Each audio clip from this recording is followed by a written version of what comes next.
Near the end of the Bible are 21 letters from leaders of the early Jesus movement. They were written to small church communities in cities throughout the Roman world. Now, writing letters took a lot of money and effort in the ancient world, and so each one was crafted carefully from beginning to end.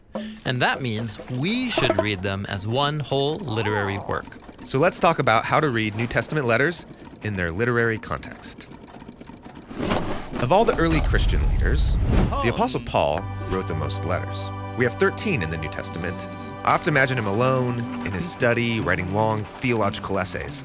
But Paul didn't work or write alone. In fact, he often names people from his team who helped him produce the letters. Oh, right, like Timothy or Silas. Yeah, Paul was constantly with his missionary teammates, on the road working out ideas as they talked and debated and taught together. And Paul would have collected speeches, poems, and prayers in notebooks. Like the ones he mentions in his second letter to Timothy.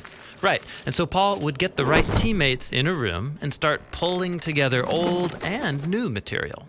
Then they would hire a professional scribe and start creating drafts until they were satisfied with how it worked together as one whole.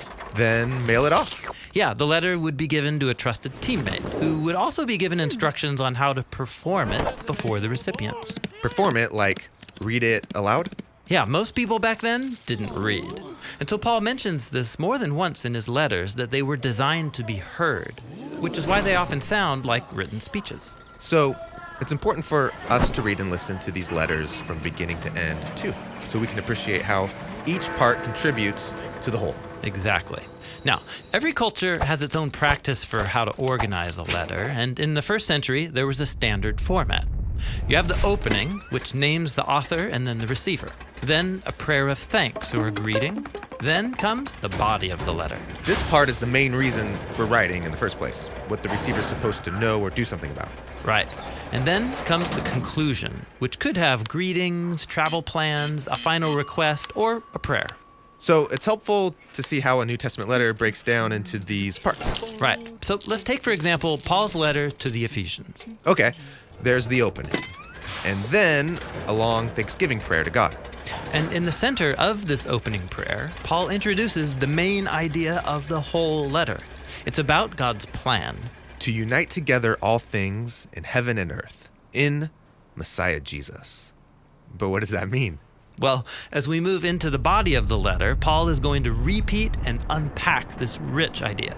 Right, but in the body of the letter, it's easy to get lost and lose track of what Paul's even talking about. Totally. I mean, the letter to the Ephesians has about 3,000 words. And that one's short compared to his other letters. But remember, Paul wrote these letters to be heard aloud.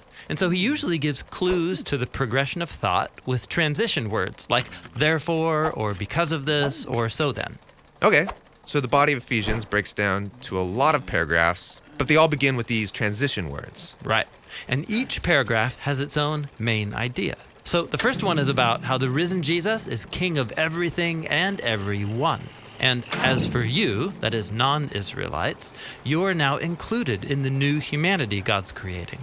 Therefore, God's one new family consists of people from all nations. So God has unified a new humanity in Jesus. That's the core idea here. Right, and that theme unites all of the paragraphs in chapters 1 through 3. Then we come to chapter 4, and we get a really significant transition.